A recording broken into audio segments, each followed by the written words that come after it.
என்னுடைய வாழ்க்கையில எல்லாம் முடிஞ்சு போச்சு, இனி வாய்ப்பே இல்லை. ஏன்னா நான் ஒரு ஆழமான படுகொலியில விழுந்திருக்கிறேன். இந்த நிலைமையில இருந்து வெளியே வர்றதுக்கு வாய்ப்பே இல்லை. இப்படிப்பட்ட ஒரு சூழ்நிலையில நீங்க இருக்கீங்களா? ஒருவேளை நீங்க விழுந்திருக்கிற படுகொலி ஒரு பெரிய கடனா இருக்கலாம். இதையெல்லாம் அடைக்கிறதுக்கு வாய்ப்பே இல்லை அப்படின்ற சூழ்நிலையில நீங்க இருக்கலாம். ஒருவேளை நீங்க விழுந்திருக்கிற அந்த படுகொலி ஒரு குடும்ப பிரச்சனையா இருக்கலாம், இல்லைன்னா ஒரு அடிமைத்தன பாவமா கூட இருக்கலாம். இதிலிருந்து மீள்றதுக்கு வாய்ப்பே இல்லை என்கிற நம்பிக்கை இழந்த நிலைமையில நீங்க இருக்கீங்களா? உங்களுக்கான வீடியோ தான் இது.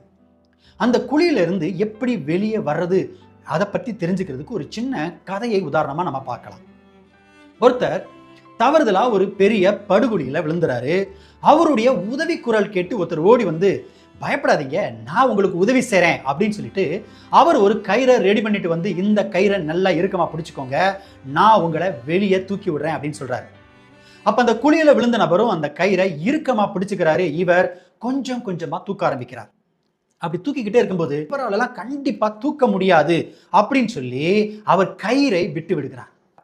மேல இருக்கிறவரை பார்த்து கேட்கிறாரு, கயிறை ஏன் விட்டுட்டீங்க? இல்ல, நீங்க தூக்குறதுக்கு ரொம்ப நேரம் ஆனதுனால ஒருவேளை நீங்க போயிட்டீங்களோ அப்படின்னு நினைச்சு நான் கயிறை விட்டுட்டேன்னு சொல்றாரு. இல்ல இல்ல, கண்டிப்பா நான் உங்களை தூக்குவேன், கயிறை விடாம பிடிச்சுக்கோங்க அப்படின்னு சொல்லிட்டு திரும்பவும் அவர் தூக்க ஆரம்பிக்கிறார். இவரும் கயிறை பிடிச்சுக்கிட்டு கொஞ்சம் கொஞ்சமா மேல வர ஆரம்பிக்கிறார். அவர் ஒரு ஆளா தூக்குறதுனால மேல தூக்குறதுக்கு கொஞ்சம் நேரம் எடுக்குது. அவர் யோசிக்கிறார், இவர் எப்ப தூக்கி நம்ம எப்ப வெளியே வந்து இவரால நம்மளை தூக்கி விடவே முடியாதுன்னு சொல்லி நம்பிக்கை இழந்து திரும்பவும் அவர் கயிறை விட்டு விடுகிறார்.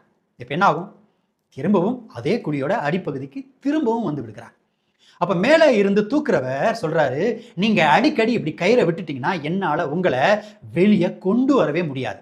நான் ஒருத்தனா உங்களை தூக்குறேன், அதுவும் இல்லாம நான் வேகமா தூக்க ஆரம்பிச்சா உங்க தலையில ஏதாவது கல்லு இடிச்சிச்சுன்னா நீங்க செத்துருவீங்க. அதனால தான் நான் மெதுவா தூக்குறேன், கொஞ்சம் பொறுமையா விடாப்பிடியா கயிறை பிடிச்சுக்கோங்க அப்படின்னு சொல்லி திரும்பவும் அவர் தன்னுடைய கயிறை போடுகிறார்.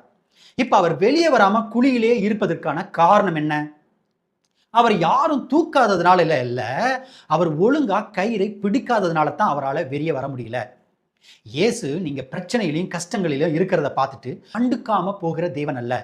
அவர் நமக்கு உதவி செய்ய விரும்புகிறார். குழியிலிருந்து உங்களை தூக்குறதுக்கு ஆண்டவருக்கு ஒரு பங்கு இருக்கு. அதை போலவே உங்களுக்கும் ஒரு பங்கு இருக்கு. நீங்க இருக்கிற படுகொலியிலிருந்து வெளியே வருவதற்கு நீங்கள் செய்ய வேண்டிய உங்களுடைய பங்கு என்னன்னு உங்களுக்கு தெரிஞ்சுக்கணுமா? நம்மளை தூக்கி எடுக்கும்படியாக ஆண்டவர் நமக்கு தருகிற கயிறு என்ன, அதை எப்படி பிடித்துக் கொள்ளணும், இதை பற்றியெல்லாம் தெளிவாக நீங்க தெரிந்து கொள்வதற்கு முழு வீடியோவை பார்க்கணும். அதற்கான லிங்க் இந்த வீடியோவோட லிங்க் கீழேயே இருக்கிறது, இல்லைன்னா கமெண்ட்ஸ்லையும் அது இருக்குது, டிஸ்கிரிப்ஷன்ல இருக்கு. அதை பயன்படுத்தி நீங்க முழு வீடியோவை பார்க்க முடியும்.